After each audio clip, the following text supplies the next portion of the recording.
नमस्कार, विंध्या टाइम्स में आपका स्वागत है।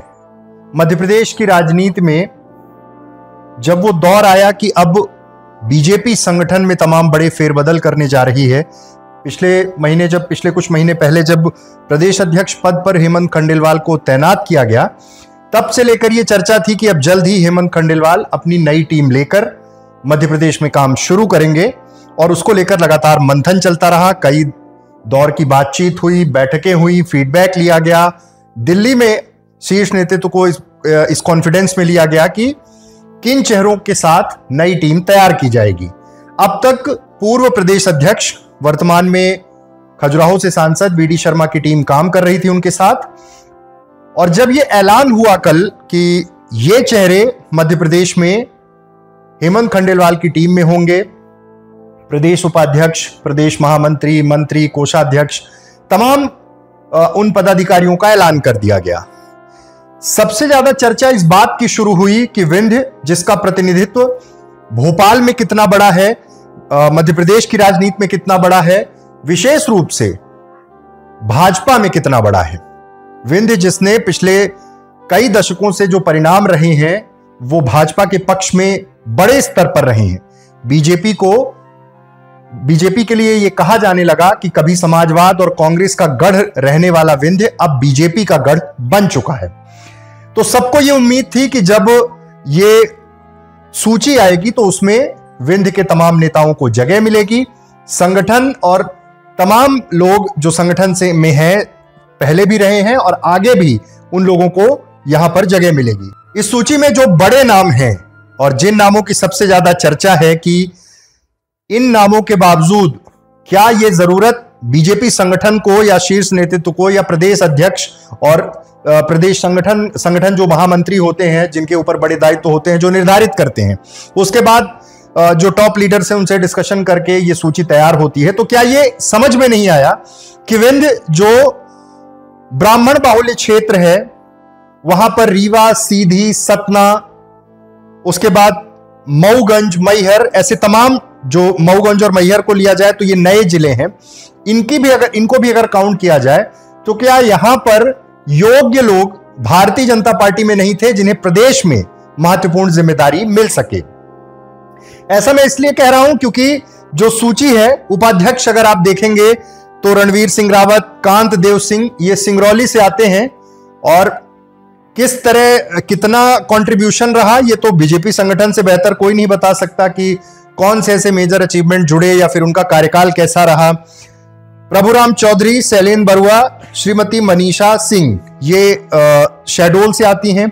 फिर उसके बाद डॉक्टर नंदिता पाठक, सुरेंद्र शर्मा, निशांत खरे, डॉक्टर प्रभुलाल जाटव, ये नाम 9 उपाध्यक्ष, जिसमें 2 नाम विंध्य से कहा जाएगा। लेकिन जो सबसे बड़ा राजनीति का केंद्र है, जहां से तमाम बहुत सारी चीजें निर्धारित होती हैं, चूंकि डिप्टी सीएम विंध्य क्षेत्र से दिया है, अगर यह सोचकर संगठन में किसी को जगह नहीं दी गई तो इस बारे में बीजेपी के तमाम उन नेताओं को जो संगठन की राजनीति करते हैं उनको भी सोचना चाहिए। सतना, रीवा, मऊगंज, मैहर और सीधी, यहां से प्रतिनिधित्व क्यों नहीं मिल पाया? ब्राह्मण बाहुल्य क्षेत्र है, अच्छी खासी तादाद में है और बीजेपी के पक्ष में कैसा माहौल रहा है पिछले दिनों, यह भी सबको पता है। ऐसी परिस्थिति में जब हम महामंत्री की बात करते हैं तो श्रीमती लता वानखेड़े, सुमेर सोलंकी, राहुल कोठारी पहले मंत्री थे, उनको महामंत्री बनाया गया है। इंदौर से गौरव रणदीवे, पूरी सूची जो है प्रदेश मंत्री, महामंत्री, उपाध्यक्ष और उसके बाद कोषाध्यक्ष, कार्यालय मंत्री, मीडिया प्रभारी, किसान मोर्चा और जो भी चीजें हैं, इन सब में सबसे ज्यादा जो वेटेज मिला है मालवांचल को मिला है, मध्य को मिला है।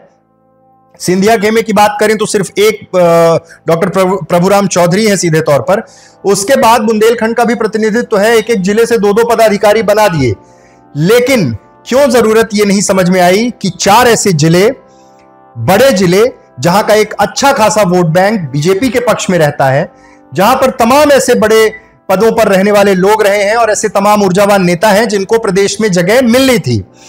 इस सूची को देखकर ऐसा लगता है कि यह सूची आनन फानन में बनाई गई या फिर आपसी तालमेल नहीं हो पाया कि शुरू से लेकर अंत तक अगर सूची को देखा जाए तो विशेष क्षेत्र मालवांचल, मध्य और उसके बाद जो ये बुंदेलखंड का क्षेत्र है वहां से भी प्रतिनिधित्व है, लेकिन विंध्य अंचल में सिर्फ 2 नेताओं को जिम्मेदारी दी गई और सबसे महत्वपूर्ण जिले वो छूट गए। आखिर ऐसा क्यों हुआ?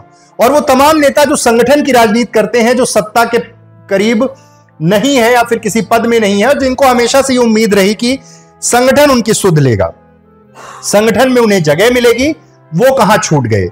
आप सोचिए कि जिस पार्टी का एक बहुत अच्छा वोट बैंक जिस क्षेत्र में हो, विंध्य में हो, सभी लोकसभा सीटें जिसके खाते में हो, विधानसभा की मैक्सिमम सीटें जिनके पास हो, जहां पर कांग्रेस के पास कोई संभावना नहीं रही हो, उस क्षेत्र की उपेक्षा आखिर क्यों की गई?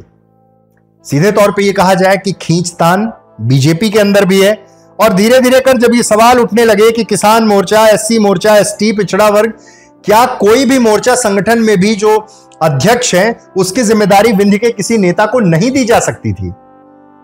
और जो ये लिस्ट है उसके हिसाब से तो यही माना जाए कि शायद अब ये जो अंचल है जहां पर ब्राह्मण वोटर्स की संख्या पूरे मध्य प्रदेश में सबसे ज्यादा ब्राह्मण बाहुल्य क्षेत्र है विंध्य, और वहां पर अगर लीडरशिप है और उस लीडरशिप में अगर बीजेपी किसी को नहीं सेट कर पा रही है, किसी को अपने मुख्य संगठन में कोई जिम्मेदारी नहीं दे पा रही है, तब समझिए कि वो दुर्भाग्य है उन नेताओं का जो संगठन की राजनीति करते हैं। हालांकि इस बात का जवाब इस तरीके से भी दिया जा सकता है कि डिप्टी सीएम हैं, विंध्य क्षेत्र से, रीवा से हैं, इसलिए जरूरत नहीं पड़ी। तो जो लोग संगठन की राजनीति करते हैं भारतीय जनता पार्टी में, जिनको यह लगता है कि संगठन के कामों में वो उपयुक्त हैं, उनको कहां जगह मिलेगी?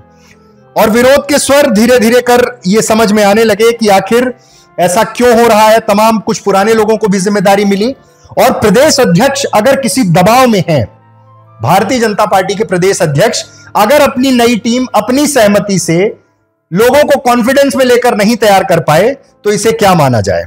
बड़ी जिम्मेदारी है, अभी टीम तैयार करनी है, अभी चुनाव में जाना होगा, आगे नगरीय निकाय चुनाव, पंचायत चुनाव, तमाम वो चीजें हैं जो आगे इनको करानी है।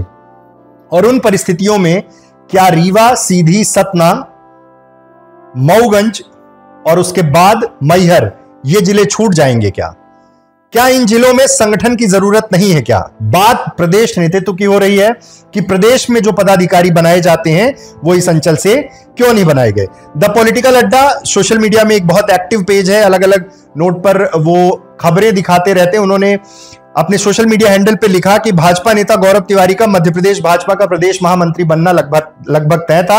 अंतिम समय तक सारी चीजें फाइनल थी, लेकिन रीवा, भोपाल तथा दिल्ली के कुछ नेताओं ने मिलकर उनका नाम कटवा दिया। इस तरह की खबरें शुरू हुई।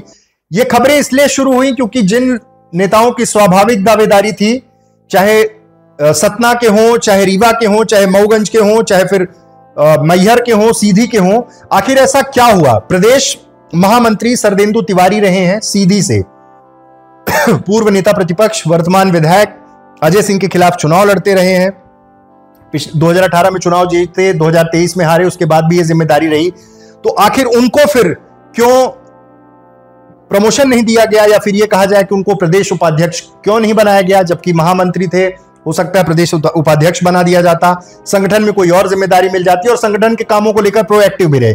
इसी तरह से रीवा से गौरव तिवारी का नाम बार बार निकल के सामने आता है और इनको लेकर यह कहा जाता है कि ब्राह्मण कोटे से महामंत्री बनाया जा सकता था। इस तरह की चर्चाएं थी, लेकिन उसके बाद बड़े नेताओं की आपसी खींचतान और रीवा से लेकर भोपाल और दिल्ली तक के नेताओं की चर्चा होती है कि उन लोगों ने मिलकर इस नाम को कटवाया। ये एक सोशल मीडिया में चर्चा है, इस बात में कितनी सच्चाई है तो बीजेपी जानती होगी। लेकिन क्या सिर्फ अलग अलग क्षेत्र, मालवांचल, भोपाल, मध्य या फिर बुंदेलखंड तक का ही प्रतिनिधित्व भारतीय जनता पार्टी को चाहिए, या फिर विंध्य के जो तमाम बड़े नेता पहले भी संगठन के पदों में रहे हैं और आगे भी इस तरह का प्रयास करते रहे, तो क्या उनकी जरूरत अब बीजेपी को नहीं है? कुल मिलाकर बीजेपी के अंदर भी खींचतान जारी है। इसी के हिसाब से ये जो सूची आई है, ये कई बार ऐसा लगता है कि विंध्य को उपेक्षित किया गया है, और अगर किया गया है तो इसके परिणाम आगे क्या होंगे ये देखना बहुत महत्वपूर्ण होगा। बहुत बहुत धन्यवाद।